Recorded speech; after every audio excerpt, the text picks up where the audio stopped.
Hello,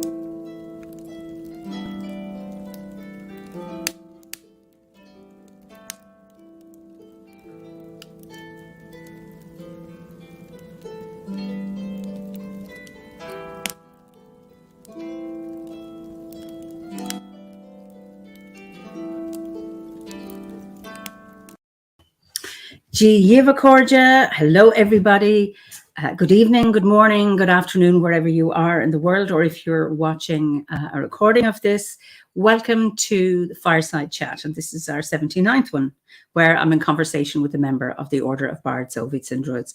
And as I've been recently doing, I'd just like to start with a prayer for peace. Gomara Shiokon fud na crinne, Gomara Shiokon in our Jaili agus in our Jira, Gonairi Lin len our Garmaka, Gamich buichas Jeev, Je Chiftaga, a spirit Chiftaga. May peace prevail on earth. May peace prevail in our homes and in our countries. May our missions be accomplished. We thank you, guardian spirits and guardian deities. For peace, as fever of day calms towards twilight, may all that is strained in us come to ease. We pray for all who suffered violence today. May an unexpected serenity surprise them. For those who risk their lives each day for peace, may their hearts glimpse providence at the heart of history. That those who make riches from violence and war might hear in their dreams the cries of the lost. That we might see through our fear of each other a new vision to heal our fatal attraction to aggression. That those who enjoy the privilege of peace might not forget their tormented brothers and sisters. That the wolf might lie down with the lamb, and that our swords be beaten into plowshares, and no hurt or harm be done anywhere along the holy mountain. That is from John O'Donoghue, from his book, Benedictus. So just let me know where you're all from. Good evening to you. So we've got Edinburgh, Washington, County Meath, West Wales, Southwest Wales, Ulster, the Netherlands. Just lovely to see you all here. Virginia, Southeast London, Manitoba, Lincolnshire, California, Utah, rainy lunchtime in Vancouver. We've got dark clouds here with a bit of wind. Lovely to see you all. And hi, Oklahoma, North Carolina, Mexico, Australian and Mexico. Okay, that's far away from home. Belgium, Liverpool, Hertfordshire. Lovely to see you all. And let me introduce my guest to you. We go to the UK. I'd like to introduce Lorraine Munn. Lorraine, you're so welcome to this Fireside Chat. Thank you. Hello, everybody. Nice to, what's the word? No, I can't see them, can I? So No.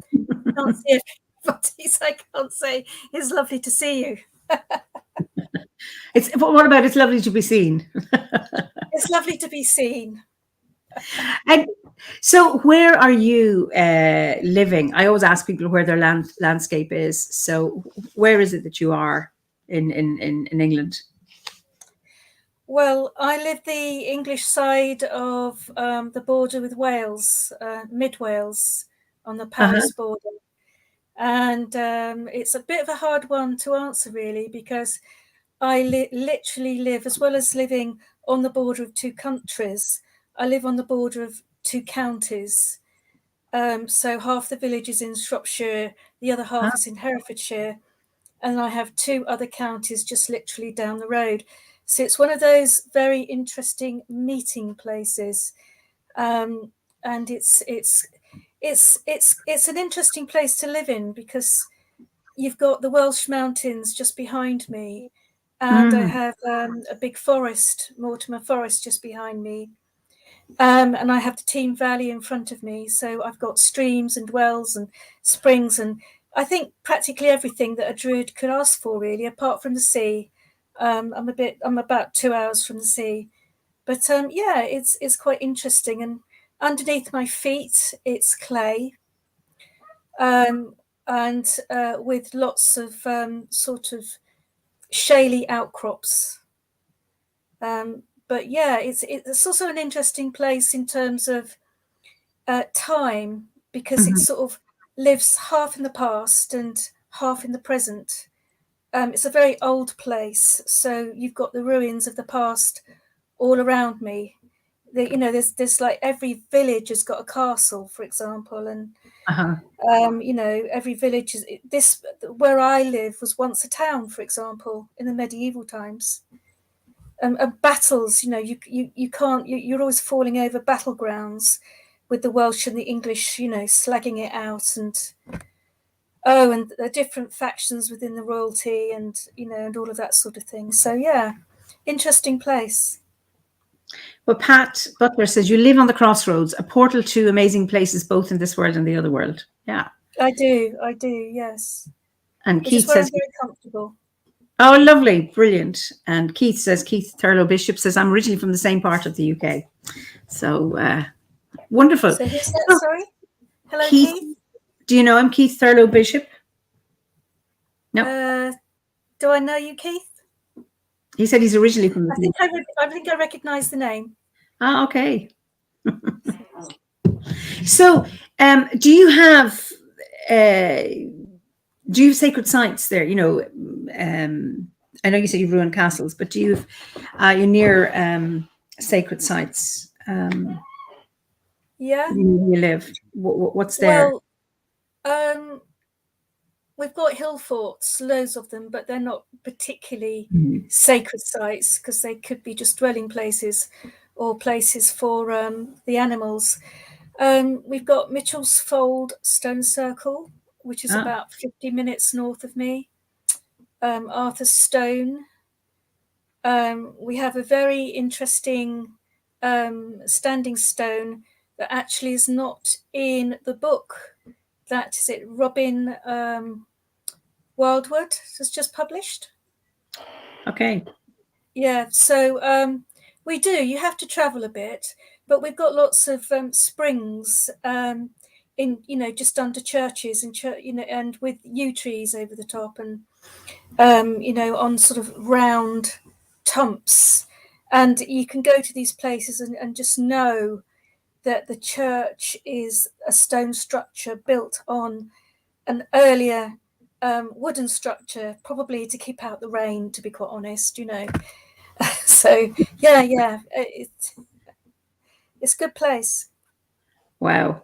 So just how did you get involved? I don't know how long you're in the order, but just to let everyone know, you were my tutor, you're a mentor, so you're in the order long before me. How long are you in it, and what brought you to the order? What brought you to druidry?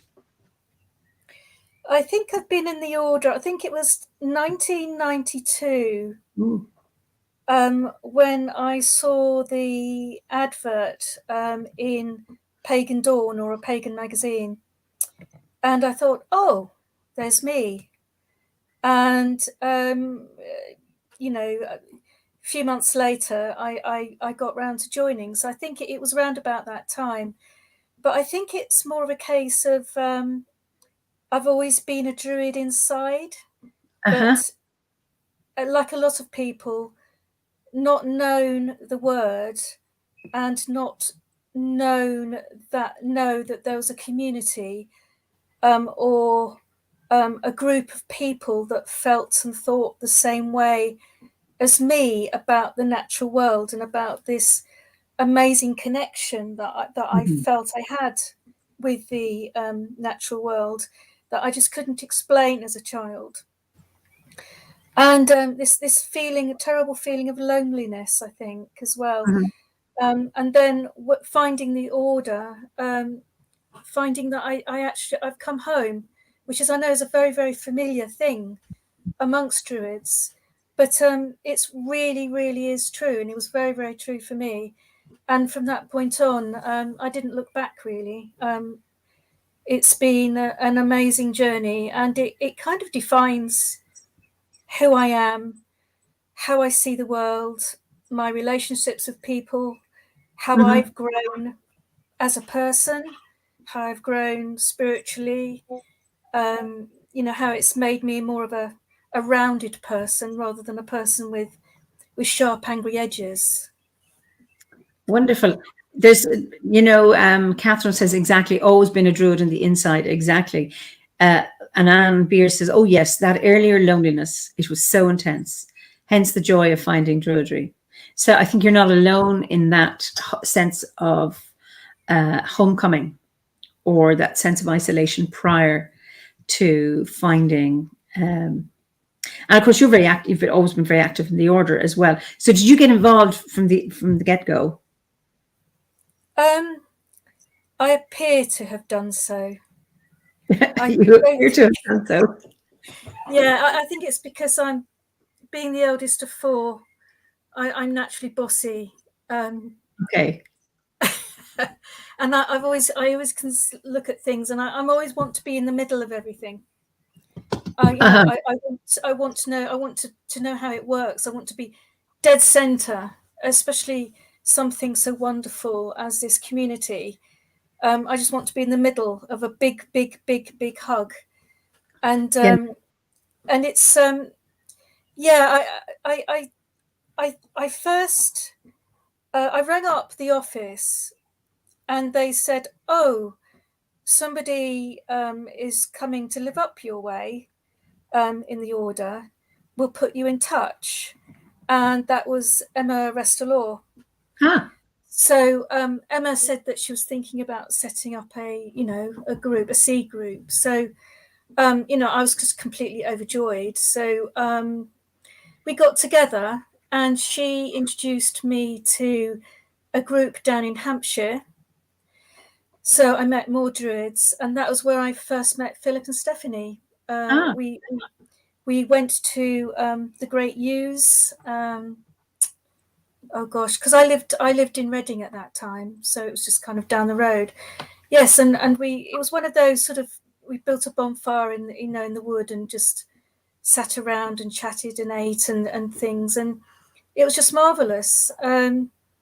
Yes, and so sort of Eimear ran the C group, and there was me and a couple of other people who kind of like helped, and that was where I just learned absolutely everything from her, as how to how to be with a group of people, how to encourage everybody, be part of sort of just involve everybody, and how to run ritual.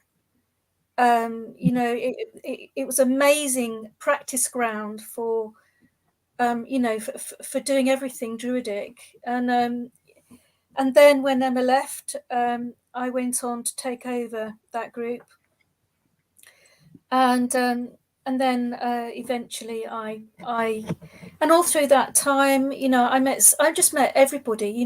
There was Grey Wolf, I knew right from the very, very early days. There was JJ and Adrian and Susan, who she was then, and just Maddie, and just loads and loads of people who they pop up again, don't they, every so often, and it's lovely and wonderful, because they've had the same journey as me.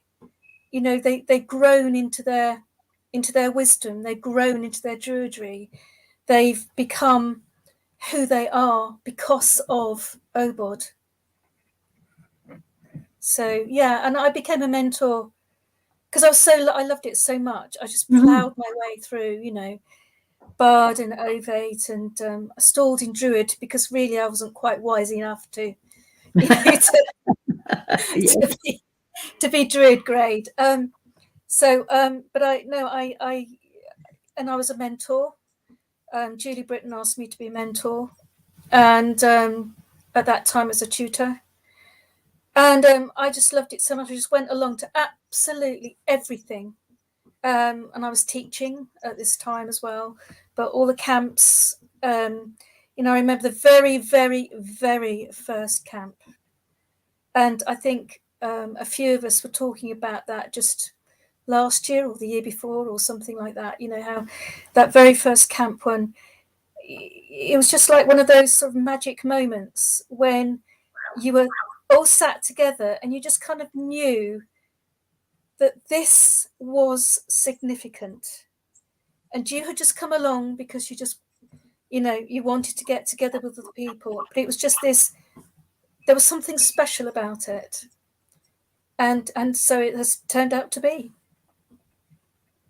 I never got to an OBOD camp, so it's one of my regrets. It always clashed. They always clashed with my own ceremonies, and still do, because I know they've morphed into white horse camps. Stacey says, "I've camp envy. I would love to go." I'm the same, Stacey.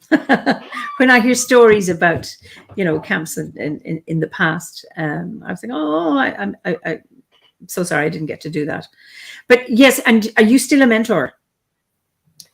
Yes, I'm beginning to wind down now. I've been doing it since about 96, 97, 98. So I'm going to be 70 in a few years' time, and I think that's a good time to. So I'm gracefully withdrawing. My work with mentoring. But yeah, I mean, I'm sure everybody has told you loads of stories about the early camps. Yes, they do. So, I mean, and you were my ovate mentor. So, Yes. and I really, really appreciated that and your mentoring. So thank you for that. I just wanted to acknowledge that. I didn't have to do anything. Well, I had to say, "Oh, that's fantastic and wonderful," and well, that's what my memory says anyway. Because you were just a natural. I never felt that way, but anyway, it just somebody says he'd like to set up a seed group. I think it's Thalov, and just you said that you're not experienced enough. I was 10 minutes in the order. I was on my own, and I started running ceremonies, not knowing my west from my east, and I did it. Sweated bricks, and then I wasn't lucky like you had. You had a mentor in Emerestal or two. This is how you hold ceremonies. This is how you do it. I had to do it on my own, and I did it, and I'm so glad I did. We started off with 2 or 3 people, Thalov. So it's not about getting it right. It's not about being perfect. It's about, where 2 or 3 are gathered in the name of spirit. And it's the intention.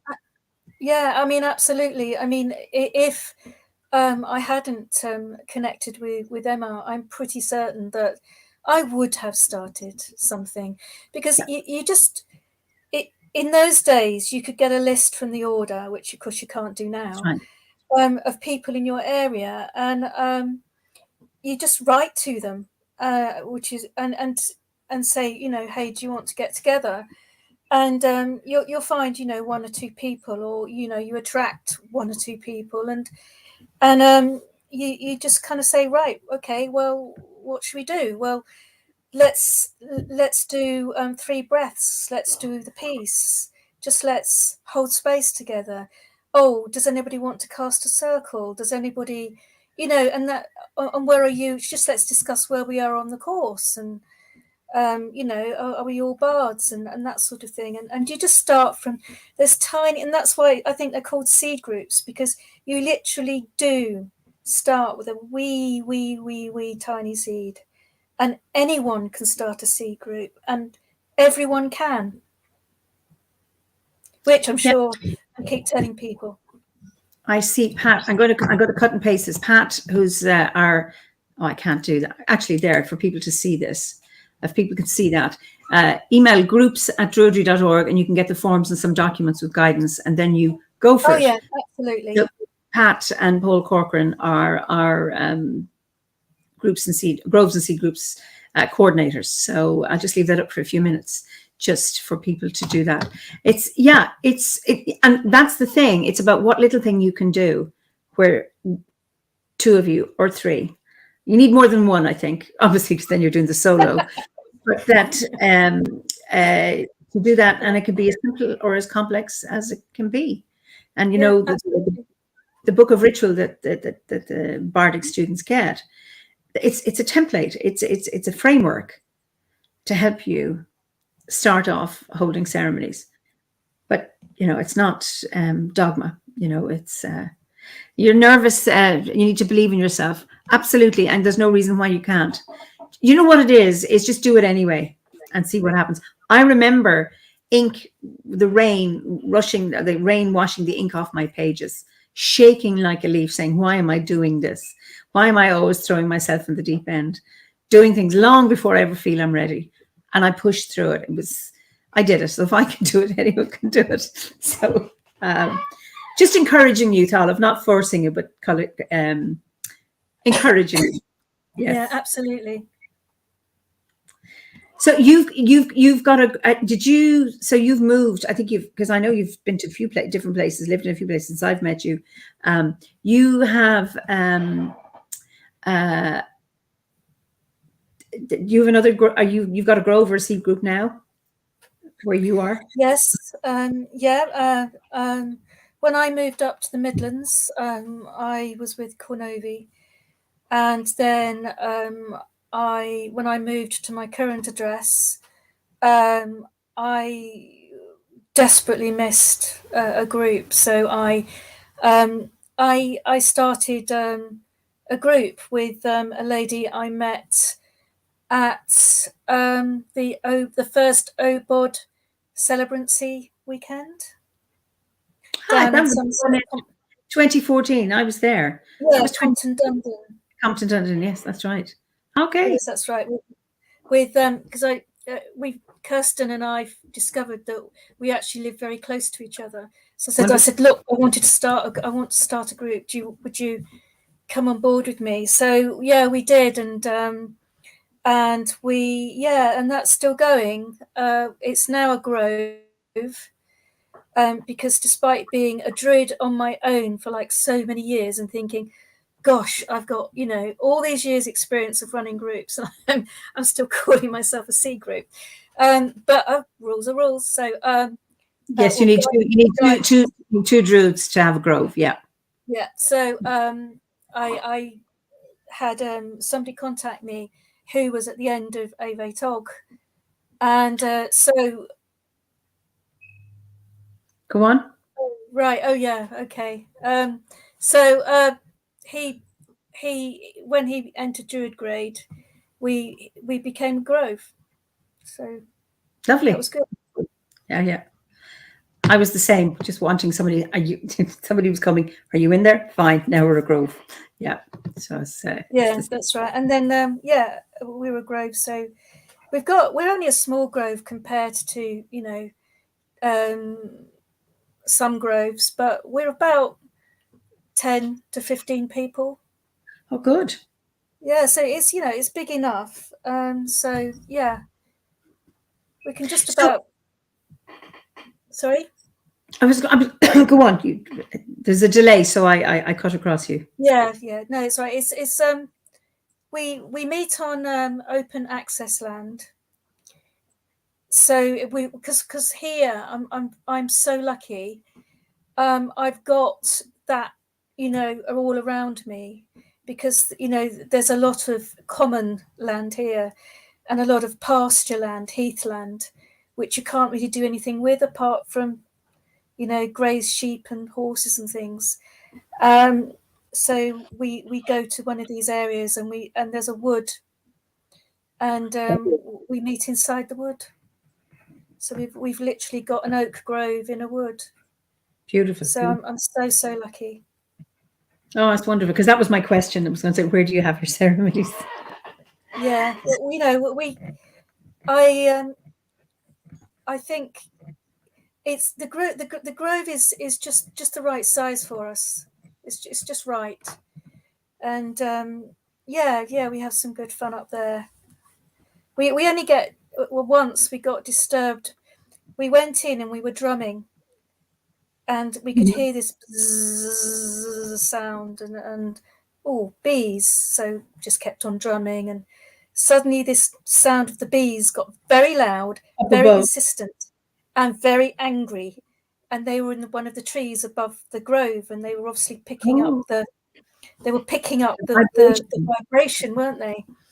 And it got so loud and so insistent, I said, I think we'd better stop drumming. So our ceremony that day was, shh, don't disturb the bees, kind of thing. When we did our Arwen, we did it slightly quieter, but tried to make our voices really, really sort of lilting and light and floaty, so it wouldn't upset them. And then Wow. another time we got disturbed by some deer who just sort of walked across. Well, not through the middle, but a bit down. So, yeah, it's been wonderful. Oh, that's just lovely stories. Absolutely lovely stories. I just want to welcome Linda Jones. She's just woken up. It's, I think, 6 a.m. in Australia, and she's a regular here. So I'm always impressed that she gets up so early, as I'm not a morning person to get up to watch these chats live. So you're very welcome, Linda. So do you have a daily practice as a druid? Not particularly. I think I like to do the 3 breaths, Mm-hmm. and I like to do the light body, but I don't do it every day. But or I like to say some of the prayers that are in the various Guernsey, which I won't mention because that will spoil it for some people. So, but I don't have like, at this time I do this, or I call myself a fluid druid. I like that.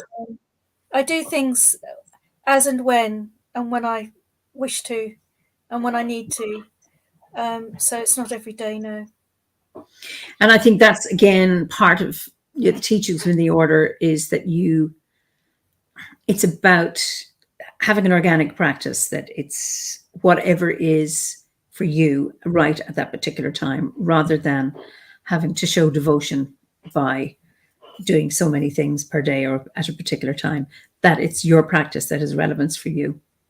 And the important thing is that, like you said, you may do something when you need it, and it's knowing and remembering that you have that resource there to tap into at a time of need for whatever reason. Yes, and I think another practice that I do, but I don't think I'm going to say anything that I shouldn't do, but because a lot of people do this anyway, but even right from the very, very word go, and that's I connect with the tree. Yeah. And I also do, I love to do, and wherever I am, part of me is knowing where the 4 directions are. Yeah. And the work with the, in the bardic grade is a complete foundation to literally everything I do. It's a complete and utter foundation, and the bardic grade is, I think, it's the most wonderful thing. It's got so much foundation, so much work in it that will stand you in good stead for the rest of your, even if you never go on to do any more of the, the Guernsey, that bardic grade, it's just so fundamental. Absolutely. So I know you've written poetry because I've heard it, and I know you're a storyteller and you did drama. Would you like to share one of your poems now? Yeah. Oh gosh. I've got loads. I've got loads of them. But shall I start with a little one? Whichever one feels right for you. Yeah.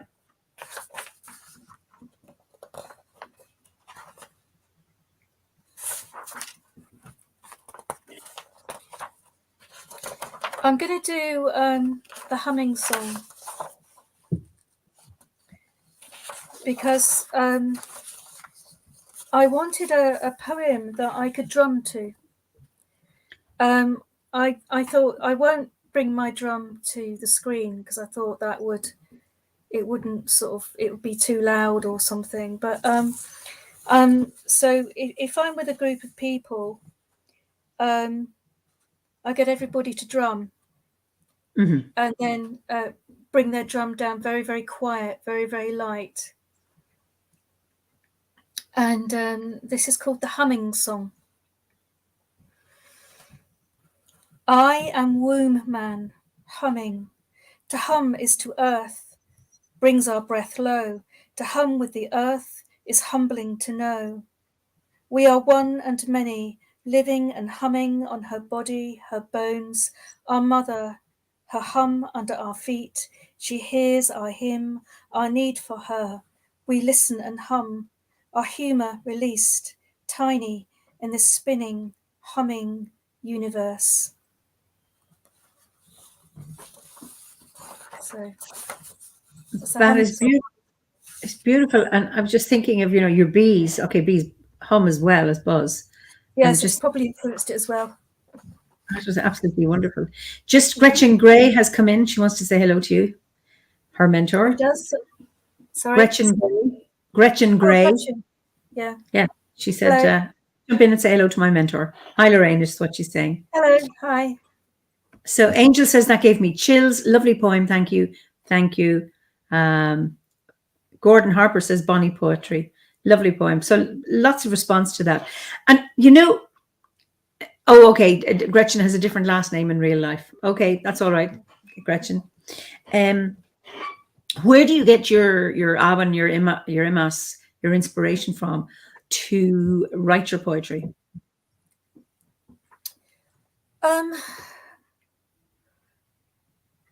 Literally from Arwen. Literally from spirit. It's.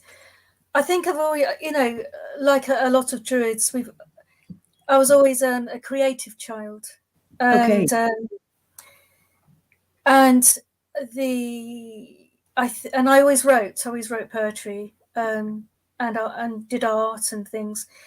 And I think, so when I found druidry, knowing that this was something that was very much encouraged, and kind of nurtured within the order, I just kind of I just kept going with it, really. But I didn't start writing poetry seriously until after I retired, because when you get a lot of ideas for poems, but when you've got a busy teaching job and you've got a busy family life, you just get just bogged down with that, and you can't find the space just to allow it to flow. And when and since I retired, I do give myself that space to allow it to flow. And sometimes I'll keep a poem on the back burner for days, weeks, months, even years sometimes, because I've got the gem of an idea, but it needs to come through. And it's not coming through, and so I'll get the odd phrase, or I'll just sit down and I'll just write the rest of it, or I'll just put a load of words down on the page, and then I'll go over it and pick out words and phrases and put them together. And after a while, it just becomes like something that you do that just is just there. And I think lots and lots and lots of us are similar. So it doesn't come from any particular place apart from spirit, creative spirit. Catherine says, I see myself as a vessel through which spirit can express itself through me. Does that make sense to you? Sorry, I didn't hear that. Okay, I see myself as a vessel through which spirit can express itself through me. Does that make sense? Yes, but I also, I think the concept of a vessel is a very, very good one, because you can allow it to come in and fill your vessel, and then let it flow down onto the page. And because you are the vessel, the container, you also shape what comes through. You're able to, give it that bit of you. Because I don't think there are any, spirit or poetry or whatever it is expressed through us, the vessel, and it comes through us and our sort of our culture, our history, our, however we want to define ourselves, our beliefs, our faiths, the words that we use, everything like that. It just, whatever's in our head at that particular moment, it does come through. I mean, I got to the stage where I thought, okay, I can write this stuff down, and I'm writing this stuff down, but it all looks the same. And so I went off and did an MA in poetry because I wanted to learn how to create different kinds of poems, and how to shape different poems, and how to shape my, different ways of expressing myself. And that was amazing. I just loved every single bit of it. So yes, I finished that in 2019. Wow. Pat says the tune is shaped by the instrument. That's really interesting. Yes.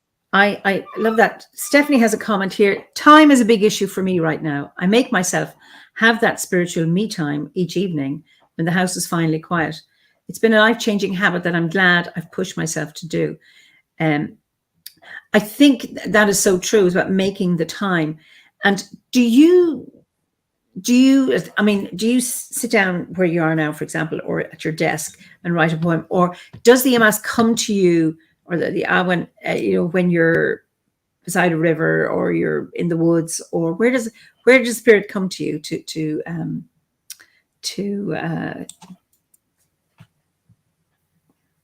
open you up for that creative? I would love, absolutely adore to say, like all the best poets, that I was wandering lonely by a stream when I saw a host of golden daffodils, and all of that, or I was out walking, but no, when I'm out in the landscape, I am literally so overwhelmed by it. I'm just in it. I have to almost like shut myself off, shut myself away, find the little cozy spot. It doesn't matter where it is in the house, wherever it's quiet, usually in bed, or in my study. But yeah, no, I can't do it out. I cannot do anything outside. I cannot read. I cannot, I can't. It's like, when you're a teenager and you're studying for exams, and I'm like, I'll go and do a bit of sunbathing at the same time. But no, I would take my books out with me, and just no way could I do anything, outside. It has to be inside. I have to be totally focused on the thought process. Wow. Okay, so it's focused and hard graft. Philippa says, that's interesting. I've always thought of being a link, like being on the end of a telephone to spirit. This is Tim Devaney. Is that how he pronounces his name? Hello, Tim. Yeah, I've recently joined Lorraine's Grove. Her movement, way of being, everything about her is poetic. What a lovely thing to say. Oh, yeah. That's really he's a lovely addition to the Grove. Oh, that's wonderful. So Pat says there's a fabulous book by Stephen Fry called The Ode Less Travelled, which helps with writing different types of poem, though it's nowhere near as good as the whole MA on the subject. Yes. So that's wonderful to be able to specialize in poetry is not my thing, but I'm just fascinated that to be able to, what was it, 1 year or 2 year masters? It was 2 years because I had the indulgence, I had the space to do it because I was retired, and I had the money still from my pension, and and I could, and I did it with the Open University, and I did it. It was over 2 years part time, And I did it with the Open University because simply for the fact, because I thought, well, look, it's going to cost me a shed load of money to travel, find accommodation, find even a park. There was a lovely one at Oxford, but I thought I'm going to have to find somewhere in Oxford to stay. You've got your meals, you've got everything. I've got my life here. I can't just give up 2 years of my life for this. It's got to run alongside everything else I do. So I did it part-time with the Open University, which was great because you can choose the time when you do the work. So Brilliant. That's wonderful. Catherine says there's a poem I read by myself, Sometimes a Wild God by Tom Hirons. It's lovely. I think somebody mentioned that at a previous chat. It's a great poem. What was it called again? Sometimes a Wild God by Tom Hirons. You may have heard Stephanie recite it. There's a painting in my sitting room that you may have seen of it's from the Cave of the Three Brothers, in that rock painting. And on it, it's Stephanie painted, but on it she has written that poem. Oh, sometimes, yes, that's right. I remember. Yeah, I remember. It's a really, really interesting poem. Pat says, Pat Butler now, not Pat Booker, the concept I was taught for shamanism is we are a hollow bone through which the awan, inspiration, can flow into this world. The hollow bone is taken from the ancient hollow bone flutes and have been found, as Pat Booker said, an instrument. That's right. And then Eimear says, that's exactly what I was taught to. And that's how it feels when a poem comes. So, it's just I'm always fascinated with this, all this creativity. And Gabriella says, what a beautiful thing. The world ought to embrace classes for retirement when people actually have the time. And it's interesting, Howard, you knew him. He started, when he retired, he started writing poetry. Yes, that's right. He would...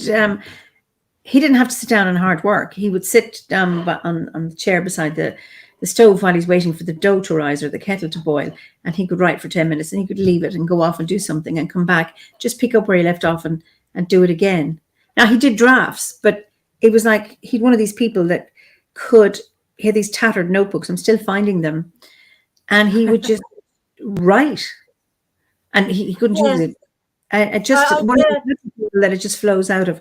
And I've seen members of the order at things while we're having a night court here and somebody's writing, and then they say, I've just written this now, and then they recite it. They say, it's really a bad draft, and then you go, that does not need to be improved on. I'm always at that level of skill and how it just comes in and people can flow away. Where mine I think it varies a lot though, doesn't it? Because sometimes I'll get a poem and it just comes straight through, down on the page, absolutely fine. And then other times, you get other poems that are a wee bit tricky. But I think the MA taught me to trust in the process. Wonderful. And just to I can now. I can write, go away. Oh, I'll need to look at that poem again. Oh, I'll develop a bit more of that poem. And it's a hobby, and it's something that I enjoy. Brilliant. Which is something, again, that druidry has taught me, is to believe in the process and allow it to happen. And it doesn't matter, and not to be self-critical. Just let it out. It's that paradox of being fully present but getting out of the way. Yeah. To allow it to come in and to switch off that internal critic. John King says, it's interesting how individual inspiration is. We have a waterfall nearby that we call the Falls of Awan, as when we sit by it, we're usually gifted a song or a chant. That's lovely, John. I get it from the trees. So where's that? Sorry? John King is up in Ardnamurchan. You know John King, don't you? He's a regular attender. You will know him. Okay. He's a regular attender at Glastonbury, or used to be pre-COVID, but I'm not. So stories will come to me, or if I'm in the woods, or a chant will come to me in the woods among the trees. I won't get it here sitting at my desk. It has to be out in nature. So it's really interesting because, like, you get distracted by nature. It feeds me rather than I get distracted by the chaos in my house or whatever it is. Books on my floor, or whatever. Yeah, and I think a lot of druids, you know, as children, I was that sort of child who escaped from the real world by telling myself stories. Yeah. And by having stories that would run on and on in my head. So every night when I went to bed and to get myself to sleep, I would do a bit more of my story until it got to the point in the story where I couldn't go anywhere else with it. Then I would start a new story. And it's you know, and I think that storytelling, that need to tell each other stories is absolutely amazing. And in my poems, very often my poems are a story. You know, there's something happening in them. You know, that there's a person involved here or whatever. Yeah, and I mean, but there again, you know, sometimes stories will just come straight through straight away. Because I remember when Arthur Billington was not very well, and I just sat down and I just wrote him this very, very short story and just sent it, you know, all literally within, you know, a few minutes. Wow. And then, you know, other times I had this thing about nettles. You know, like I'm surrounded by nettles, which I'm sure you know all about nettles. Yes. Wonderful healing herbs, lovely stingers. Yeah, ouch, ouch, ouch.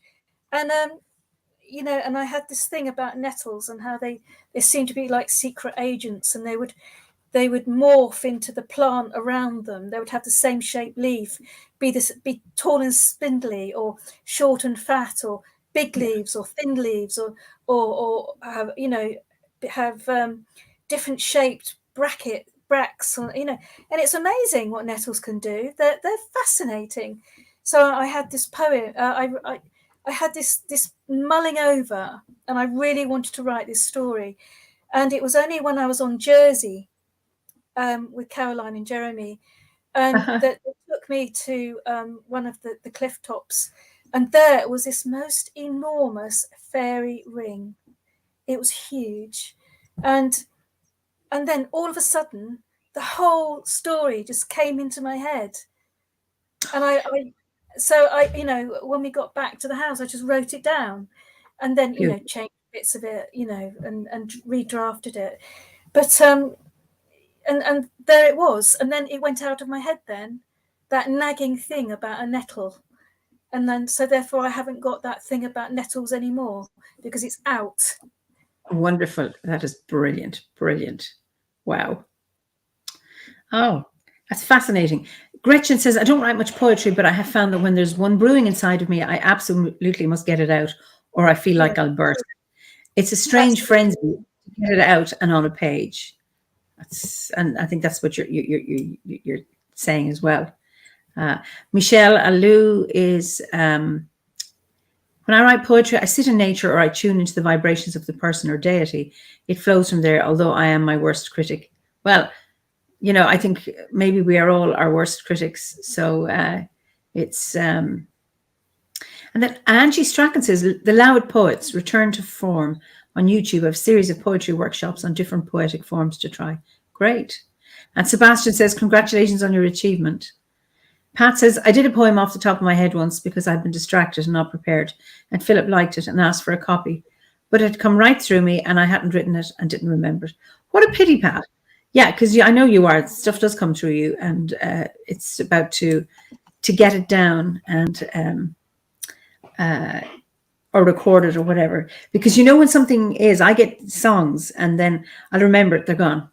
So I have my phone, I'm in the woods, something comes and I'll be singing it, and unless I record it, it'll go. And it's like you get these moments of something that doesn't stay very long, and the challenge to capture it at that time.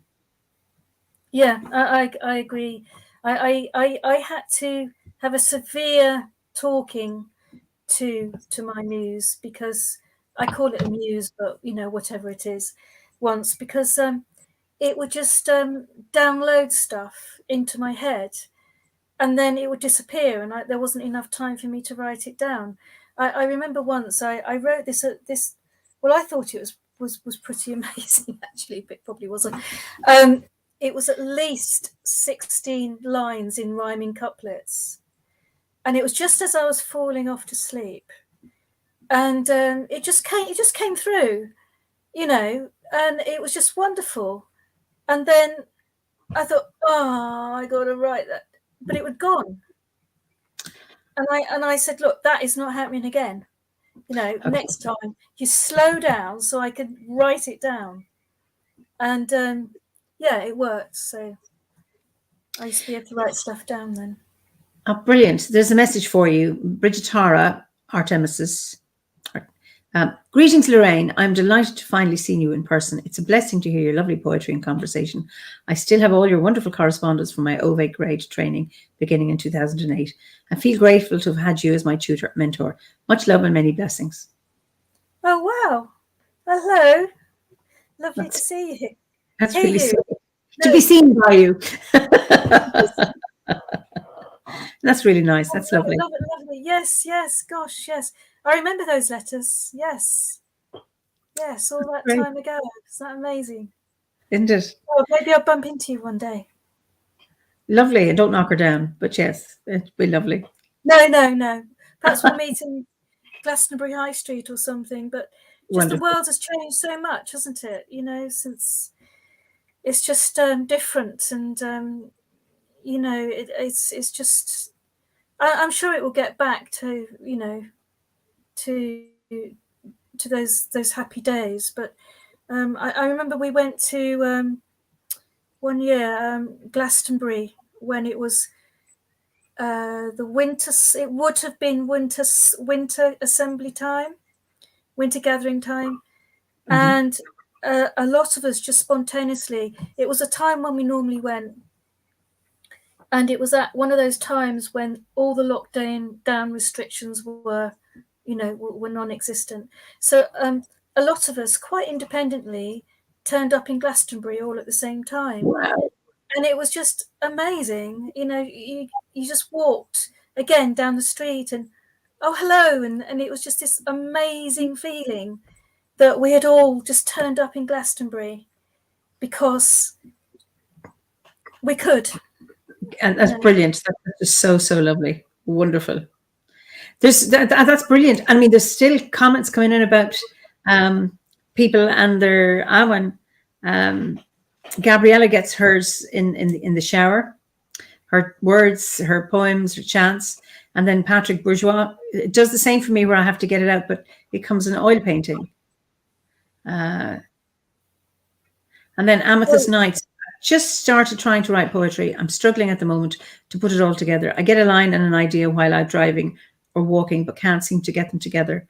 But I have to write it down when I get it, and as soon as I get my notebook. Who knows what's going to come from that? You know, it's a little bit like Caridwen's Cauldron. You know, you gather all the things, and it might take a year and a day to come out with a poem. You know, everybody's process is very, very different. Can I offer maybe a little suggestion there? Just get yourself a large photocopying paper or a large, at least A4 size of plain paper. And just have that piece of plain paper. You can fold it up and put it in your, pocket. It can be wherever you are, or you can just have it at home in a special place. And then every time you get one of those words or phrases, then just put it down on this piece of paper and, have drawings on it and little pictures or stick things on it and whatever. And then just allow that to grow until you get to the point where you've got so many words and so many pictures. And then when you've got some space, you can just start to pull the threads as if you were sewing. Just pull a word out and just pull a picture out and then write down and describe literally that picture of what you're seeing in front of you.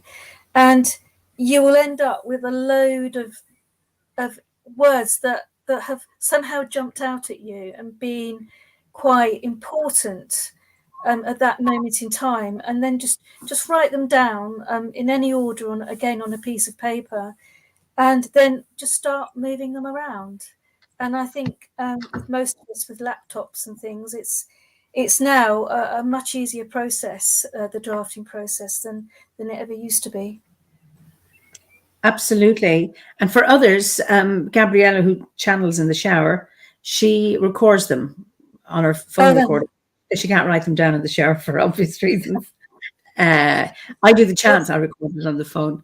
And I think there are now apps on your phone that if you can't write, but you can't do it, that you can actually record it into your phone. Oh yeah, yes, yeah, there are, yeah, yes. And then Gretchen says, I can relate with drawing or painting, especially. I see an image so clearly, dream about it, drive myself almost insane until I finally get it out. So interesting. I hadn't really thought about it much before. The need to create is such a driving force for many of us, it seems. Yeah, I mean, just judging by the response from people to our conversation here is that it's flowing. And I think that's one of the magic of the teachings of the Order of the Gwers, that how creative people are. There's a question here from Michelle. Do you find that there are times in your life when nothing comes through, when you can't write? Yes, but that's all right too. I might go 2 or 3 months. Okay.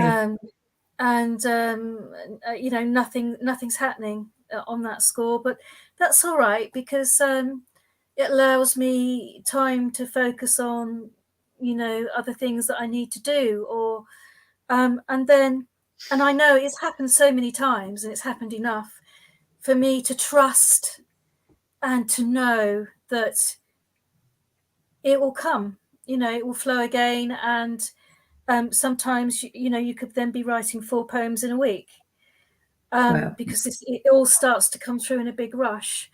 So I think, you know, poem blocks, writer's blocks, or whatever, I think that they're very valuable. That it's a way of your head saying, or spirit saying, or Arwen saying, hey, I'm just taking a rest here, and that's fine. I think that's important to recognize that actually it's rest time. Yeah.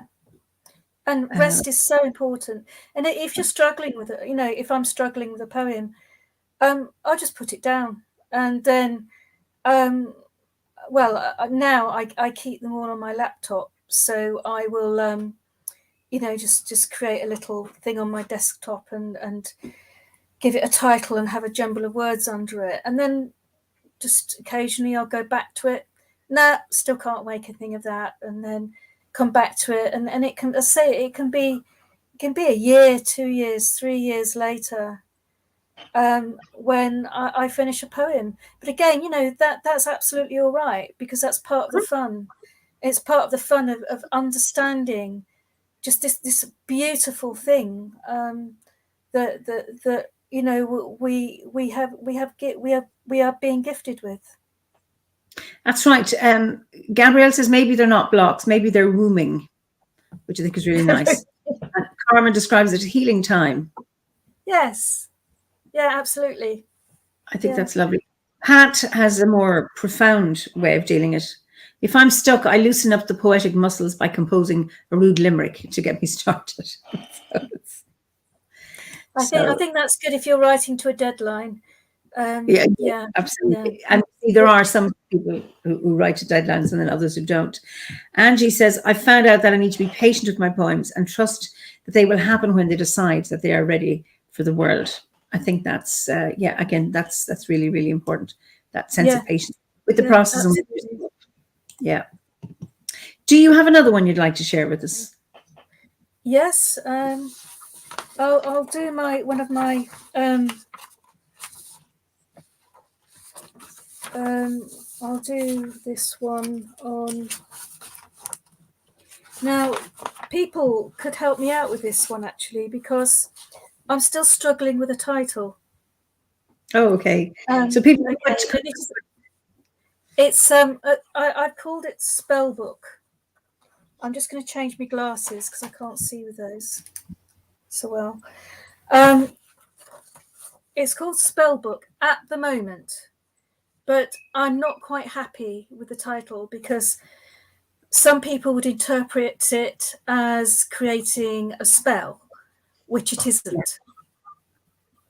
And it comes from this Arwen and the act of storytelling, and this and the flow. And I was also working with the element of fire when I wrote this. In this book of flames, heat blackens edges, licks its way into leaves, prizes them apart as fingers once did, reveals words and pictures, uncurls the edges of a story. In here, a dragon unfolds and breathes fire. In here, a leaf unfolds a slow dance, answers the call of the sun, the awakening pulse of the earth. In here, a baby hedgehog stretches to the heat of mother and the promise of milk. In here, a mind spiral to the possibility of lands and happenings where anything can, to the potential of the idea seed sparking from the uncreated word, story of the universe inside. In here, clouds curve as air curls moisture, stretch like mare tails across the sky, elastic in sunlight, reflecting sand beach ripples of the retreating sea. Slow passage river rests molecules that cling in comfort onto the estuary, drops its load in vortex calls, unbends its water corset, courses yield to the soft bed of sleep. In here, the knowing, the connect, vibration pendulum swing rhythm that reaches across, grows passion's fire into becoming. In here, anticipate, dream, unravel, grow, undulate, clutch instinctive as a finger strokes your newborn palm. Wow. Wow. So any ideas for a different title? Something to do with a book, or opening a storybook, or an empty pages that you're going to write your story in will be very gratefully received. So somebody suggests, how about Grimoire of Earth and Fire? Quick, I'll write this down. And so Grimoire of Earth and Fire. Somebody else says enchantments. Yep. John King says the revealing. Yep. Linda Jones says hidden gems. Wow, this is amazing, coming so thick and fast. Stephanie Kelly Sepich is saying, I hope I pronounced your name properly, Stephanie, inward awakenings. Gosh, this is a poem in itself, I think. I was going to say flying inside. Yeah. That was from Gordon Harper. Pat Booker, the scroll unfurls. Yeah. Anki Hooks, a cauldron. Set a light, Stacey Harrington. I don't know if you're meaning that as a title. Set a light. Oh my God, this is amazing. This is incredible. You know, look how brilliant and talented these people are. The snake of fiery water. The snake of fiery waters. Fiery waters. Yep. And that's from Gabriella. And David Simpson says in here. Yeah. Mm-hmm. Catherine Anderson says Forest of Dreams. Gosh. And Bridget Tara says the magic of Gaia. And Pat Butler says spellbound. And I've missed one actually. Jules Cousin says the Book of Life. The Book of Life. Yep. Mm-hmm. And Diana Joy says Manifesto. And Carmen says, this is her second offering, the uncoiling fire serpent.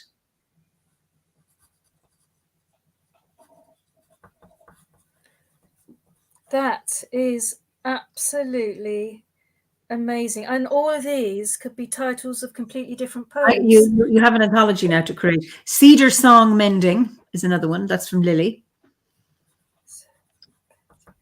What was the last one? Cedar Song Mending. Gosh. Wow. That's well, brilliant. what's your response? Well, you know, we were talking about what do you do when you get a block.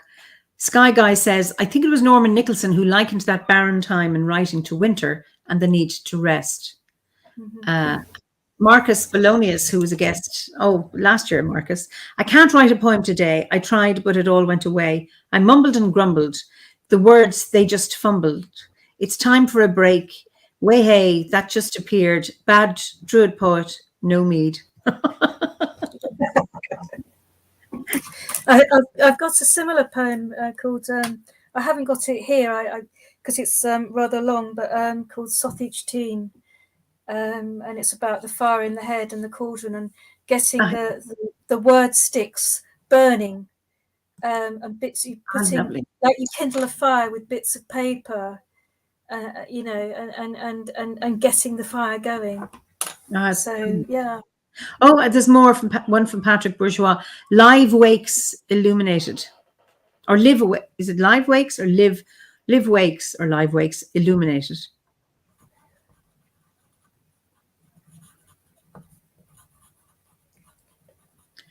Gosh. And wow. The spells of fiery serpents. Oh, it's Life Wakes. So it's life, not live. LIFE, Wakes Illuminated.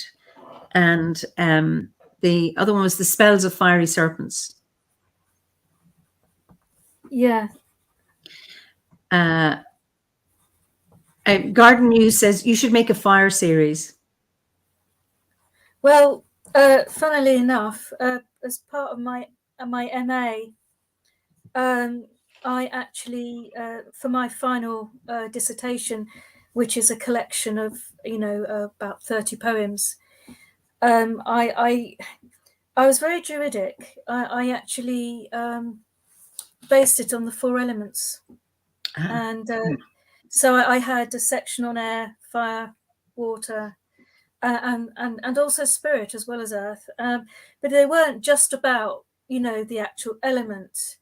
It was about how, you know, you know, like the fire of passion or whatever, or you know, and like the humming song is about the earth, and so there's you know, on water again. I had poems about ecology and the environment and climate change and lots and lots of different things, but they were based on the 4 elements. I even had one in there, one of the 5 poems based on Turner's paintings.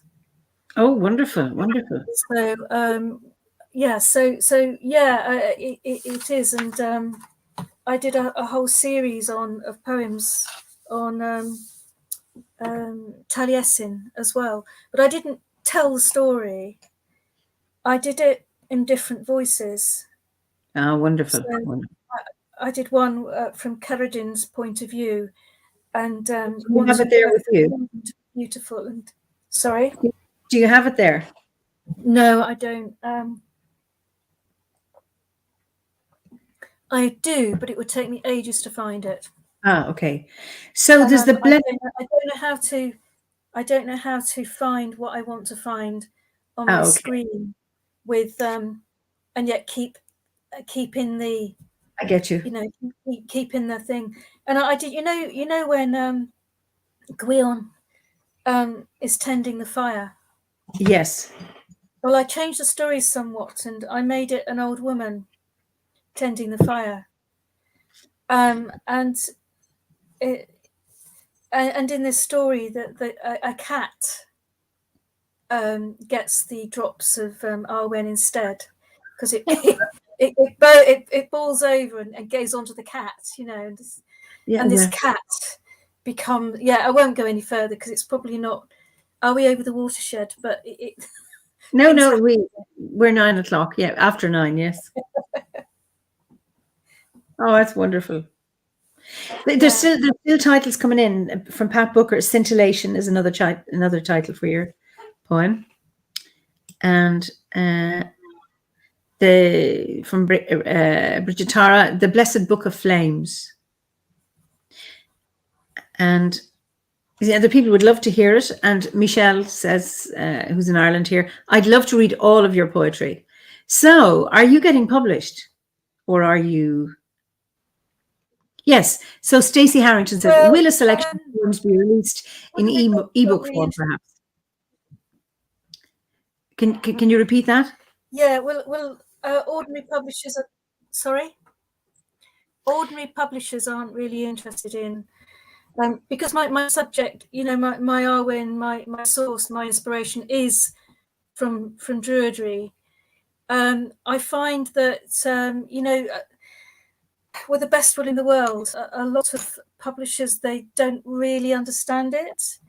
They don't really get it, which is fair enough. That's their world. This is my world. So I kind of despaired, but I will.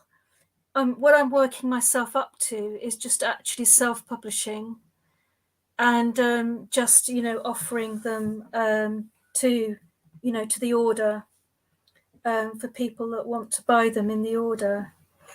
That's my current thinking anyway. Okay, Gabriella says you can self-publish with Amazon, both Kindle and paper. That's if you want to go with Amazon. But I mean, this conversation is very encouraging. This has made it sound fun. Well, absolutely. Just this impromptu people offering their titles, and your conversation today has inspired us. So I think this is what you've done is, I think, in many ways, for a long time I had, like from school, being really intimidated by poetry and thinking I had to understand everything the poet was trying to say.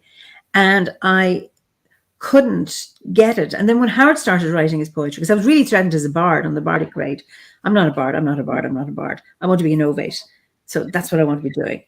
And it wasn't until after I'd finished my bardic review that actually I started telling stories. But I've lost my train of thought. Oh, for God's sake, what was I saying? You were talking about poetry and being intimidated by it. I thought Howard started doing it, but then I knew the context of his poetry. And that gave me a doorway in, so I knew what he was writing about. And now I'm not. I can now appreciate, because it may be just one line in a poem that I really love, and that's still enough for me. Absolutely, I think the modern trend in poetry is to actually write poems that you haven't got a hope in hell of understanding, because they jumbled up loads and loads of different contexts and meanings and things. So I think poetry is such a beautiful thing because you don't have to understand all of it. That's right. I've always been in love with poetry, but like T.S. Eliot or I don't know any of them. I'm going, I don't understand that, but it didn't matter because you pick out the bits that just speak to you, that fire you up, that set your imagination going. I mean, T.S. Eliot is my favorite, one of my favorite poets for that very reason, because his poems really are a mixture. They're a jumble, and he was one of the first poets to start doing that. And you just pick out, and his poems are very, very spiritual, and you just pick out a phrase or two lines. In the room, the women come and go, talking of Michelangelo, and that will stick in your head, and you'll never get it out of your head ever again. That's right. And it's just absolutely amazing. And you just and it's like writing poetry has, you know, or creating, you know, songs, music, or anything, which I really, really envy people that can, you know, that can play and sing and write songs, and just, it has to be fun, you know, because I think it's possibly because I'm in love with words. Yes. And you know, and when you hear a word and you savor the word, and it explodes on your tongue and explodes in your head and it sits in your gut and it goes all the way down to your feet and comes back up and starts making your stomach churn, and that word can take you anywhere. It can, you know, you can write a whole book on just that one word. And that's what it, you know, that's what excites me. And I think that passion, we all have it, and it doesn't matter what the word is, you know, it can be anything at all, but it's something that fires you up. Well, there's loads of response here. Words are magic. This is really helping. This is Amethyst Night. I now have my notebook out again and lots of inspiration buzzing around in my head now. And then Angie Strachan, which is sometimes I just love to listen to a poem and get lost in the rhythm. And that is so beautiful. Yeah. And Booker says, sometimes that works for me, like with W.H. Auden, whom I only partly understand, but who is compelling. And Marcus says, lovely ideas for working with creating songs, Lorraine. Thank you so much for the inspiration and the way of becoming confident in your own ability. So people are really enjoying how inspiring our conversation is and how inspiring you are to get people going again with their creativity. Gretchen says, oh, Eimear, does that ever sound familiar? I had to go back to the beginning after a few weeks to take the Bardic grade more seriously and do the process justice instead of trying to push forward to OBOD. I'm now almost 2 years into the Bardic grade experience and it's been so fantastic. I'm glad I slowed myself down and should finish it up around the solstice, exactly 2 years after my initiation. But it took me 7, Gretchen, so I eventually really engaged with it. Yeah. So it's poetry is channeling.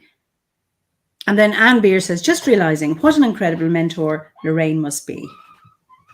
Oh.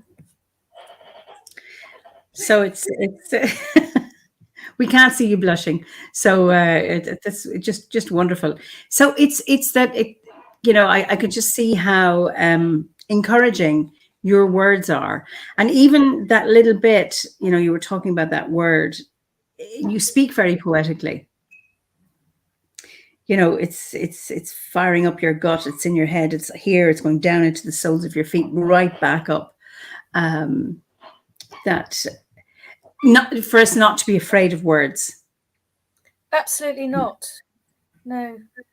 And it'd be very interesting actually to hear from people who you know, and it applies to lots and lots of people who struggle with words because you know, they're told they have dyslexia, and you know, and but or they've been told they've got some other condition or whatever. But hey, you know, who says that you can't put your P's back to front, or your, you know, or whatever? If it's for you and it makes sense for you, just go and do it. You know, Yeah. and I think and I think OBOD is this marvelous place that allows you to do that. And I say allows you because, gosh, how often do we need permission from other to allow us, our own selves, to express us, our own self? It's shocking, really, but you know, OBOD, it's like, you know, druidry gives you that permission to believe in yourself, to believe in what is in your heart, you know, and in your bones, and say, no, it's all right, you know, and do it. Just go and do it. As long as it's, you know, the old maxim applies, as long as it's not hurting anyone else, and we're all acting responsibly, and you know, but just do it. Absolutely. It's that this is what I loved about it, because the question could be, who am I to do this or to think I can? And then within the Guerci is, and if you'd like to try this, and yes, you can do it. Michelle Alou says, I haven't been able to write since my dad passed away. Sorry to hear that, Michelle. But Lorraine has sparked the inspiration within me again. Thank you so much for this gift. And Philippa Jean says, Lorraine is a wonderful teacher as her joy is inspiring. And Franny McNeil, isn't that the truth? I love that druidry gives you permission to believe in yourself. And I don't know if you know Marianne van der Es, but she's saying hello to you. Hello, I know Marianne. Yes. Yeah. Hello. So it's yeah, and yeah, and you're talking about people with who have difficulties writing, and now we have the technology that you can record it. Yes. I'm sure he won't mind me saying this, but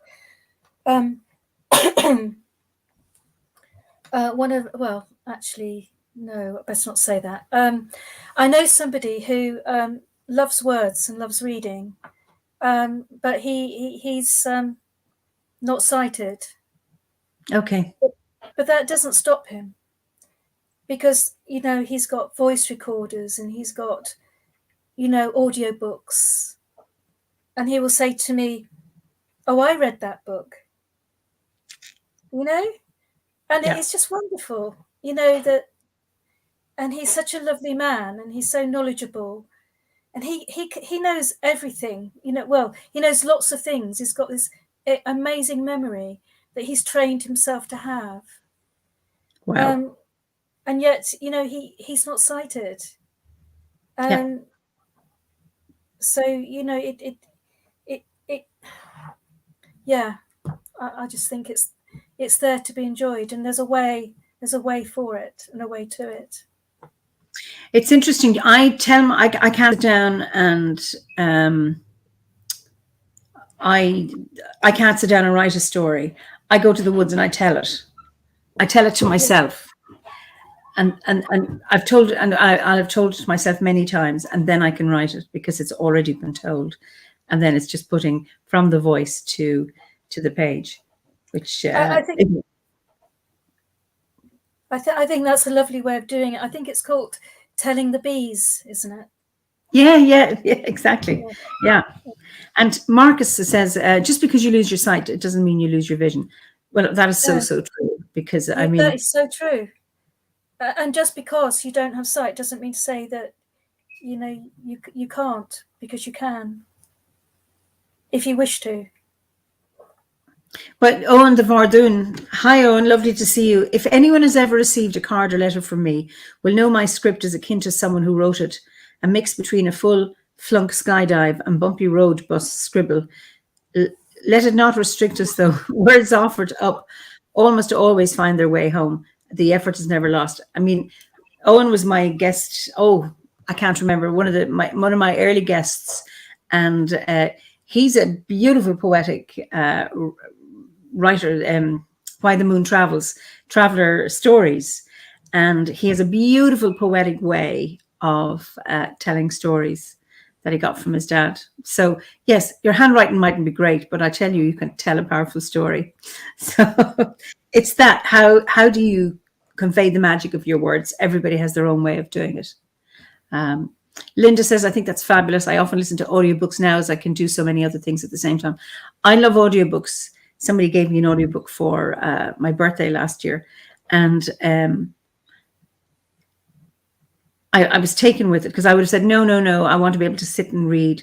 So for novels, I want to read, but for nonfiction, and I've gone through loads of books now, nonfiction, because I can do things as well and listen. So I find the value of audiobooks. I never thought that would be. And I also, because my mind wanders, and then I'm able to go play back and get back to where I started. And I can, you can repeat it again and again. Did I really hear this properly? So I'm really, really enjoying that. Angie says, my poems want to be released into the air, so often I perform them to give them their place. I really understand that. That's exactly, yeah. Yes. And it's interesting. Some poems need to be read and some need to be heard. and some, you know, Gosh. Yeah, I mean, don't get me started on that conundrum, because totally, because some poems are best read on the page. I like to write poems to perform them. Yes. And I find that when you are writing down a poem that you intend to perform, that you can't write it in the same way as a poem that you want to read on the page. It is very, very different. And I had a real struggle with this, a huge struggle, because I want my poems to be read on the page, but some poems are just trying to find that synthesis between looking good on the page and also sounding good. It's quite hard, and I still struggle with it now, you know. And sometimes I end up with two versions of the same poem. You know, so that if I'm performing a poem, then I won't say some words in the poem because they're not short or snappy enough, or don't go with the beat, you know. But on the page it looks better if you sort of linger and they languish on the page, you know, you can sort of savor them. So it's a very different experience. It's fascinating. Oh wow! And then there's the challenge of reading your own poetry, and some people are good at it, and you're a performer of poetry, a bit like Liv Tork, who's a performative poet, and it's fascinating to listen to her do her stuff on stage, and it's very different to reading it. Yes, that's true. I think. Sorry, what was the question again? No, it wasn't a question. I was just, you know, an observation. Yeah, about some people are good at reading. I mean, well-known poets. I've heard them read their poetry, and it's kind of, no, you need somebody else to do that. And then others are really good. And then sometimes, if somebody's a very good reader of the poetry, and then you're reading it, or speaker of their poetry, and then you're reading it yourself, then you hear their voice, and that's just wonderful too.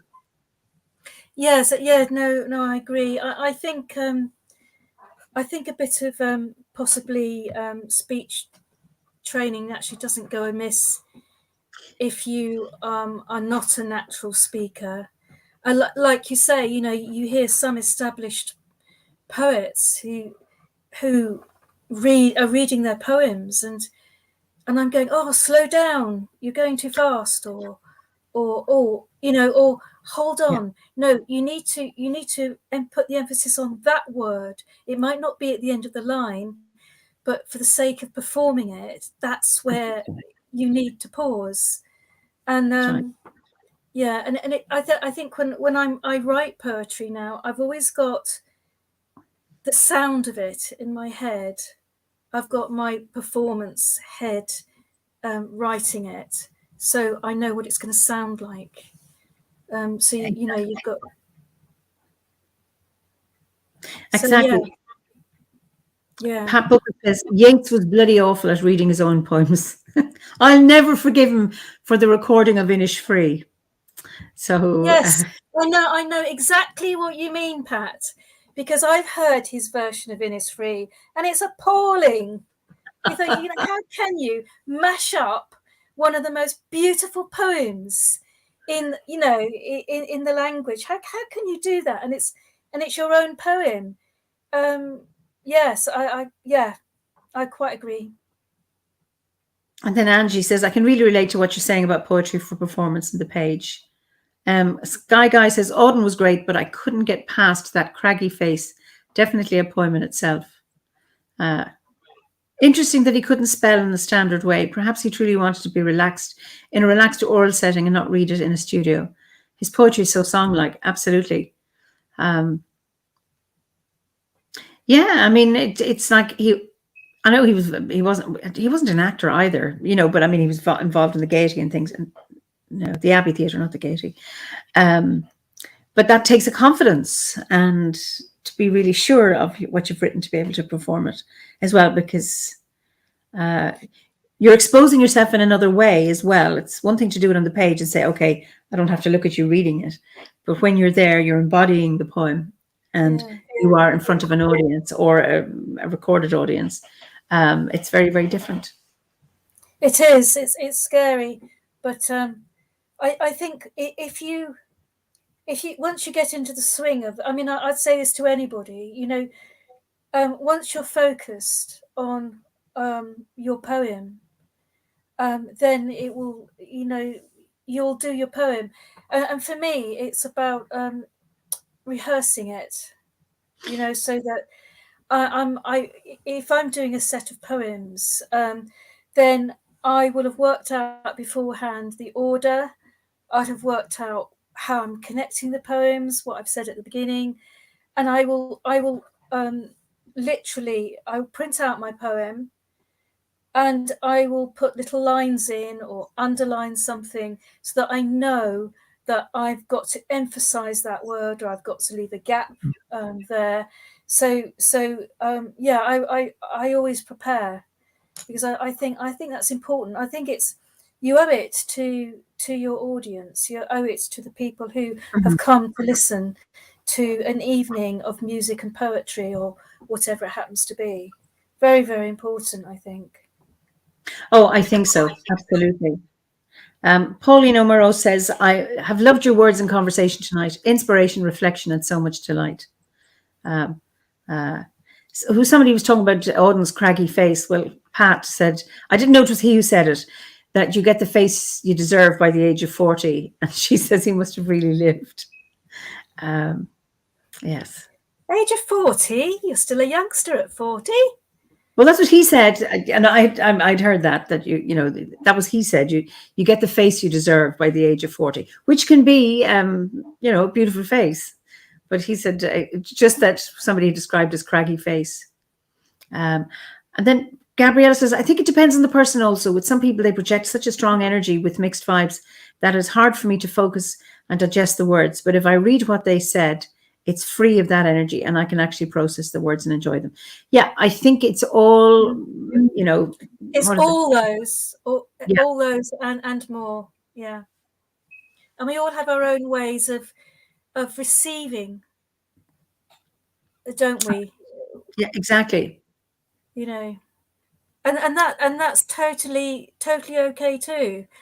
You know, and again, it's something that druidry has helped me to understand too, that there are lots of different, everybody's different.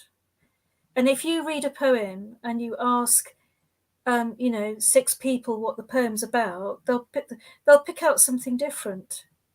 That's right. And they'll hear it differently. And that's, you know, interesting, you know, when you ask for the title of your poem there, you know, you got different things. I mean, some were very aligned and others, there was just a huge amount of diversity in terms of what resonated with people in your poem. And that's just pure magic. It is. Yeah. Yeah, absolutely. I think I belong to a book club thing. Well, it's and we just meet up once a month, or we used to, and just started again, where we bring along our work and we read it, and it's a fascinating experience to read a poem out, and they are only hearing it, they're not seeing it, what gets picked up and what doesn't, and how what they hear filters through their understanding or their world's perspective. So you get some fascinating, and then fascinating comments, or none at all. And then you know, sometimes I quite despair, because I think, well, they haven't picked up the spiritual aspect of this. That's because they don't they don't have that, you know, they don't have that spiritual aspect. So why are they going to? And yet, you know, other people will pick up on the natural imagery, or I don't know, supernatural imagery or whatever. And I've had some very, very strange comments. I had a dragon poem, and somebody said, well, that was a lovely poem until you started talking about dragons, you know. So there you go, you know, and it was about dragons. So, you know, what can you do? No, absolutely. Michelle says, thank you so much, Lorraine. You've given me a lot of food for thought. I'll start to experiment with my poetry and I can perform them. I've never thought of that before. Thank you, Michelle. Yeah.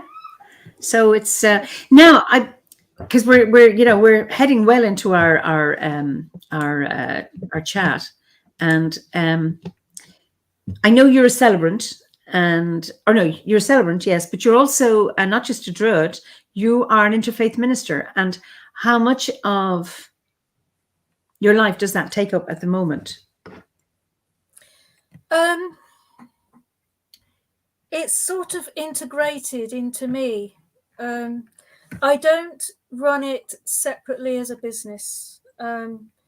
It's purely done to offer. It's my offer of service to whoever and whatever. So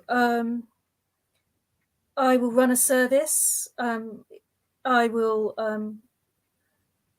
run a meditation group, for example, that has a particular theme. Mm-hmm. I will, if usually family or friends ask me to do a funeral. Yeah.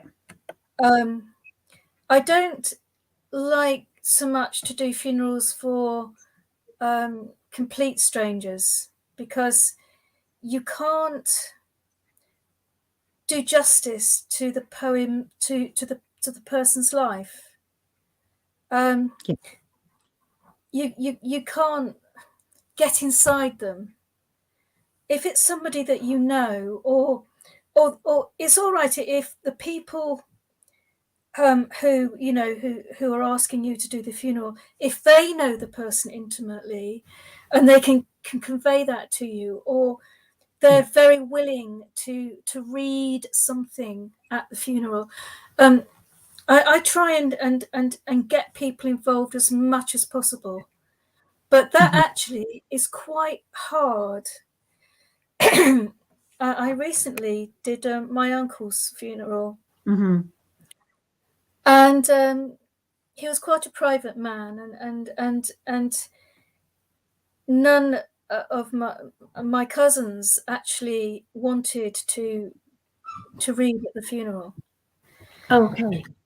So I literally I said, well, can you tell me your memories of Uncle?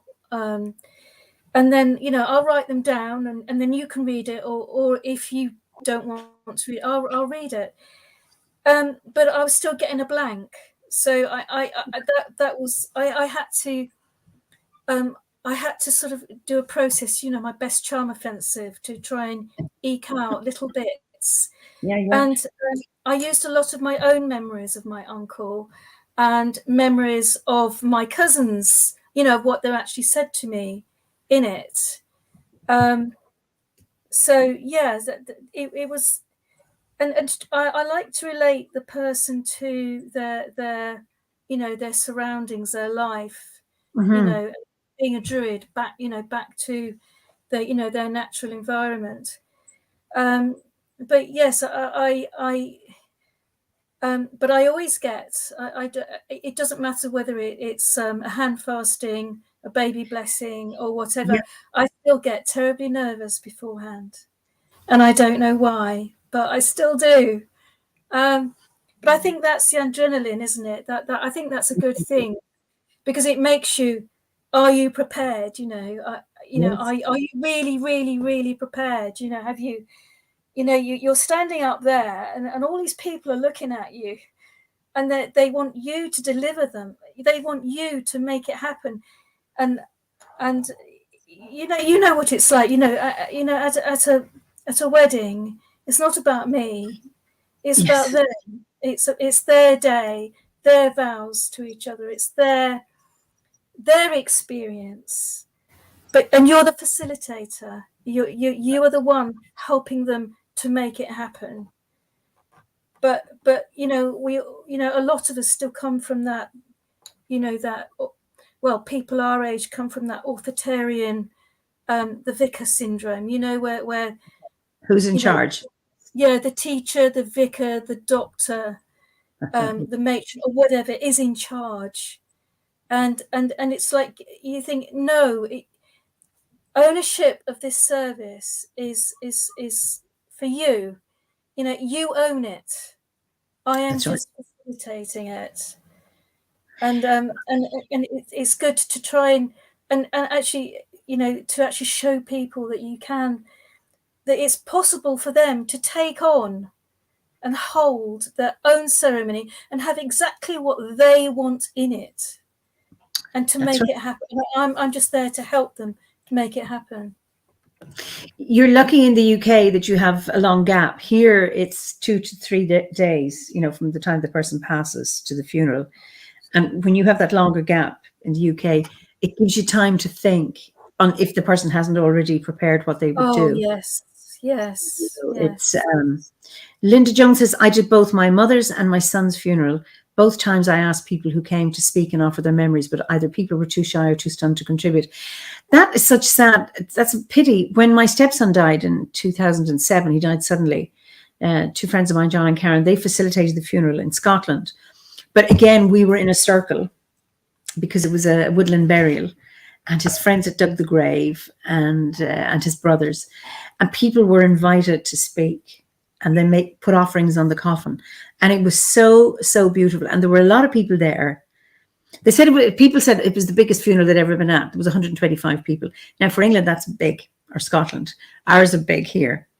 But they said, people who are not of a pagan persuasion said, oh, this is what I would like for my funeral. So that there wasn't chief mourners anywhere, up at the top, but that everybody was in a circle. And people came forward and said, he was my friend. I want to speak about him. And when Howard passed, we invited people to do that. And it was just lovely because his 2 brothers started telling stories of what he was like as a child. And,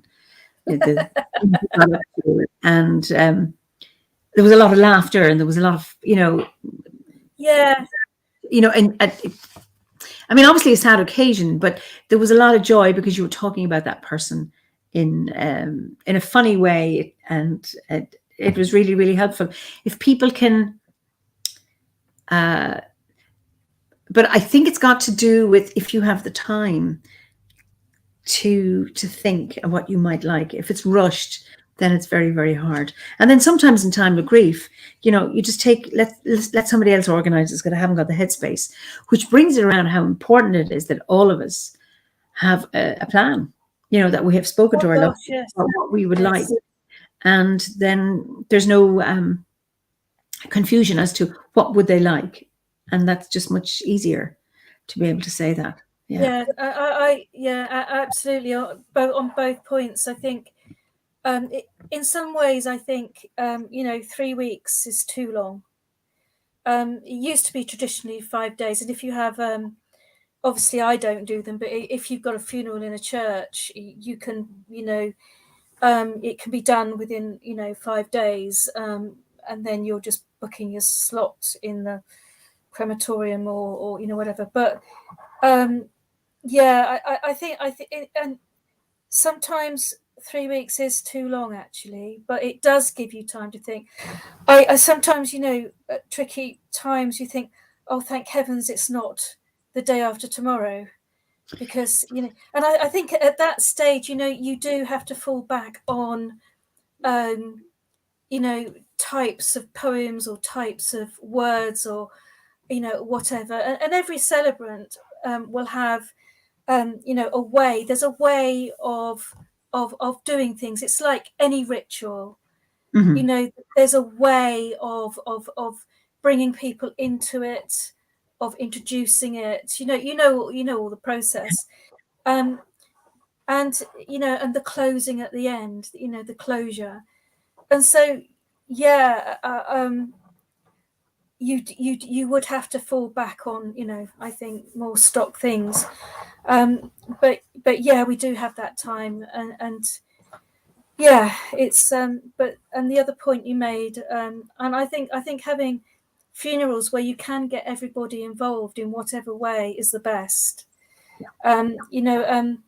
Like a funeral where you can perhaps have people just come up and put flowers, when you're in the moment of reflection, just invite people to come up and put a flower on the coffin, or whatever. I mean, I hope Mary won't mind me saying this, but at Joan's funeral some years ago, because she was a druid, we conceived the idea of inviting the druids in the it was only in the crematorium, to come and stand around the coffin and send her off with a big Arwen. Lovely. And it so we were calculating how many druids there were going to be there, and we calculated it to be about 6, 7, 8, and the rest family. And then I invited the druids, and I just invited anyone that wanted to come up to the coffin and hold hands, or stand close, and that we would start the Arwen, and then they could just join in. And every single person came and stood round Joan's coffin, and there was over 70 people there. Beautiful. And where I was sort of standing in the middle, I ended up getting, in the corner, and it was just the most beautiful thing. I mean, I would love to be sent off with a big Arwen. What a wonderful way. What a wonderful thing. We for Howard's funeral, we did "Deep Into the Earth I Go," that song I learned from Jay, and then that hold hands. It was April, but people got burnt. So it was a hot day. And this doesn't happen at funerals, but everybody held hands. And then we all filled in the grave, and we singing. And it was just beautiful to be able to, and we blessed the coffin. We had elemental blessings, and it was just beautiful to be able to do that. And in whatever way, and it's about ownership and getting as many people involved. I do that with weddings as well. You just get as many people of the couple do that. I agree. I do. Yeah. Pat says, "Go on."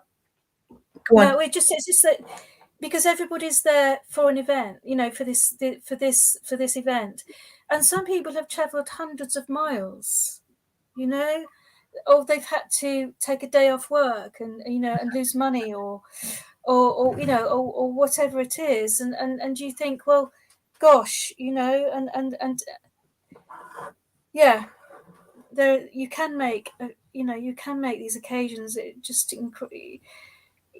just by thinking out of the box, can't you? That's right. And show people that there's a different way, and hopefully, things will change, and people, and I have noticed it actually more and more in the last 10 years, how more and more people have taken on their own, their own funerals, their own weddings. Said, I want this, or I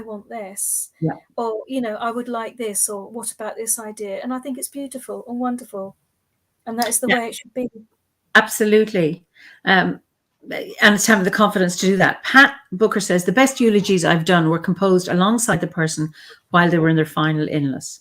My Uncle T, sorry, Pat, I've just dropped it again. Let me just more comments came in. My Uncle T knew exactly what he wanted said, and it was the best stand-up routine I ever did. I can well imagine, Pat. That is so lovely. That I can imagine Pat. Yeah, that stand-up. Yeah, I can imagine that. Yeah. But that beautiful collaboration between the person who's passing and the person who's going to do the eulogy at a funeral, it's like, I think that is absolutely beautiful. Now, Pat says that when it's her turn, she wants Going Underground by The Jam. Put that in writing, Pat, because I'm not going to remember that. And then Stephanie says, my father and brother didn't have funerals, and that was really difficult for me with regards to closure. However, they didn't want anything done after their death, except where they wanted their ashes. I think it's important for those grieving to give themselves that open time to say goodbye in whatever way is comfortable. It's hard not to have that community around when a loved one dies, but sometimes that just doesn't happen when the loved one was so private in their lives before their death. Absolutely. I know for myself, being bereaved, we do funerals really well here. And you know, Howard and I had the funeral that we both wanted for him, and we waited 5 days. He was waked in this room, actually, where I am, and we had our ceremony in our grove, and he's buried in the graveyard next to the house. But having community around was really important. So Stephanie, I can understand that, and that's that tension between what is the bereaved, what is the person who's deceased, what would they like, and they also have to be respected. And there's also what about the people who are left behind? So there's that tension. It can be, it's hard maybe sometimes to meet in the middle, and hopefully people can. Judith says, I've conducted funerals for dear ones and friends. Sad when one is so very young and leaves a young family. Funeral, 225 people plus people celebrate his life. Always a blessing to share with others and the departed one's life. Absolutely. Yeah. Gosh, yeah. It's interesting what you say about that tension, because you know, it is important to respect, you know, the person's wishes, but also, you know, a funeral is for those who are left behind, for those who are bereaved, for those who need to go through that grieving process. Yeah, absolutely. Judith again says, I would add that at times people forget that funerals are for the living. I do not encourage anyone to issue orders for their own funeral. Well, I know for myself and Howard, we discussed it, and he said, because it was as two druids, and so we asked Koch and Paul to be a year before he died, you know, will you be the celebrants at it? And that I went through everything. Okay, what would you like? But there was no argument. It was like, I was happy to carry out his wishes. So it's, you know, it's important. If you've been brought up in one religious tradition and you've left it, does your family then do that ceremony for their wishes, or they do what you would like? That's also a tension, you know, when people have changed spiritual direction, as it were. What kind of ceremony would you have, you know? So well, you can have two. You can, yeah. You can, you know, you can have a memorial. Yeah, that is so true. And you know, you can have, well, you know, you can have the funeral and then you can have the scattering of the ashes, or you know, or at the graveside, and there can be two different events. No, absolutely, and it's about allowing that. Yeah. Gabriella says, where I'm from, there are lots of customs after someone passes away. At certain time intervals, you're meant to do certain things. Example, give away food, and these are rites for the living to process grief. Absolutely, yeah. And I think it's at those times as well when tradition has a very valuable part to play, and they also mark the transition if you follow tradition at a certain point in in that process. It allows time to move on. It allows people to move on. And I think it's very brave of you, Eimear.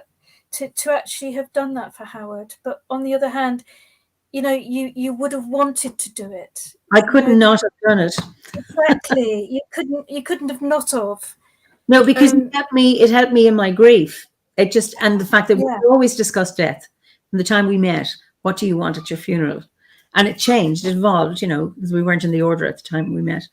And that was really, really important to be able to carry out his wishes. And Pat says, I know what you mean about people issuing orders, but for those of us left behind, honouring the final wishes can be the giving of a final gift and a way of making peace over petty differences, any petty differences we had during our lives. It's a real resolution of relationships. And also, if you have, you know, if you have a family in conflict, and if you focus on what the deceased wished, that can get a way of help resolve any ego stuff. So it can be complex. Michelle, My dad's funeral at the crematorium, the place was packed to capacity, and every single person sang House of the Rising Sun, oh, at the top of their voices. I love that song. And then the place erupted into massive applause and whooping for my dad. The memory will stay in our hearts forever. It was pure love. I think, you know, that's not what you expect at funerals, and it is just so powerful to play the song he liked, and everybody joins in, and then an applause. And Rebecca says, how ironic is popping here in a talk about death? It appears to be my calling. Well, this is just at the very, very end. We've been talking about poetry all the time. Yeah, and then Annette says, or Anne Beer says, unfortunately for some LGBTQTS plus people, this sometimes means that after death, their actual identity is denied by family members. I think that's really hard. So I think respect for the person who's passed on is also very important for them spiritually, and perhaps for friends, adopted family who knew them most deeply and recently. Absolutely. So it's complex. Yeah. And I know somebody said you'd like a longer talk on funerals. I'm going to have some guests who deal with this at some point in the future. So I think it's a really, really important conversation to have. And it's about taking the morbidity out of it. It's about being able to engage with conversations around death and dying in a way that's not frightening. Then Ferdia just says, it's really important to normalize talking about your end of life and body disposition and memorial wishes. Do it before it's a painful thing to do. Absolutely, Ferdia. Absolutely. Shall I share something with you? I've written my own funeral plan, but the trouble is it's got so much in it because I can't make up my mind because I want all of it in it. and I'm going, well, there's too much here, you know, so I'm still in a quandary about it, but I want to be at my own funeral because I want the, you know, I want to see my plan of me. And I think, well, Lorraine, you just have to have it while you're alive then, won't you? You know. Well, you said earlier at the very, very beginning, you like to be in the middle of things. So I do. So you know what, we're coming to the end of our time, and it's just been such a joy talking to you. And I had no idea again where this conversation was going to meander to. And I always end with this question is, what's your favorite season of the year, and what's your favorite ceremony, you know, on the wheel of the year? Okay. I don't have a favorite season. I used to like autumn best, but I also used to like the end of winter best because it's also my birthday. But I through again, you know, through druidry and being outside and celebrating the wheel of the year, I just love every single one of the ceremonies. And they're heralding a season, they're marking the changing point. And you know what it's like when you come out of a ceremony and you're going, oh right, well, I think spring's really here. Oh right, Beltane has definitely happened, you know, it's definitely here now. And looking for those signs, you know, when you're looking for the snowdrops, or you're looking for the bluebells and the maize out, and you're looking for the ripening corn for Lunasa, whatever it happens to be, you know, and every single season and every single ceremony has its magical elements, and I love each one for its, you know, for its own reasons, really. That's beautiful. I'm the same. Though it's like the one I'm in is my favorite, whatever it is. And I've never kind of gone, oh, I hate this. I always find it's a drag. It's not, because again, it's like looking to the landscape and mirroring what's going on in here with what's out there. I think it's just so beautiful. Just one last question. There's still loads and loads of comments and about people's experience of funerals and things. Sean Hinchliffe has a book. What was your most influential Druid book? Who, me? Yeah. Can't remember. I we're talking about 30 years ago. So whatever books were out at the time, Philip Carr-Gomm's, I guess. Yeah. It's so long ago that I couldn't pick one out now. I think you just have to dive in, because since that time there's such a plethora of different takes on druidry and different books and different people's perspectives, that you can take whatever gems you like from whatever, really. I guess it's got to have been there was I think it's Kendrick's and I think different books on druids, but some were scathing about druids and some were supportive of druids. You just have to pick a book up and read it, I guess. So sorry, I can't answer that one.